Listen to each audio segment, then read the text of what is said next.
السلام عليكم ورحمة الله وبركاته. شقة في شارع 10/25، تالت نمرة من الشارع العمومي، الدور العاشر، 2 أسانسير، 3 عدادات، كهربا مياه وغاز. شقة 120 متر، 3 أوض ريسبشن. التشطيب بتاعها تشطيب عريس، تشطيب محترم.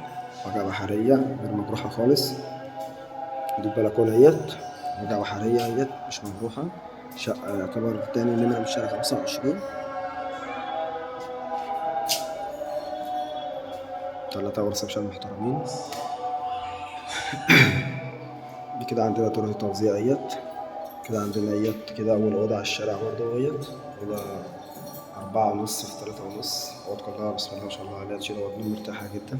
ودي الأوضة التانية اهيت، برضه 4.5 في 3 اهيت، أوضة مرتاحة جدا. دي بلكونة جيب لها 3 قطع على الشارع اهيت، بلكونة جيب على الشارع زي ما احنا شايفين اهو.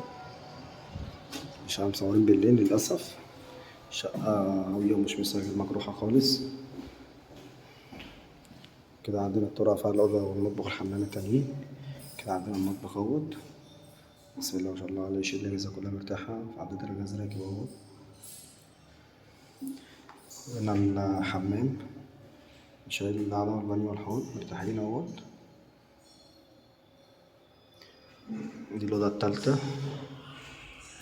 اهوت، برضه كلها بسم الله ما شاء الله عليها اهوت مرتاحة. دي 4 في 3.5، 3 ريسبشن، 3 عدادات، 2 أسانسير، اتحاد بلاك وحارس، تسلسل ملكية وحصة في الأرض. ربنا يبارك لصاحب النصيب إن شاء الله.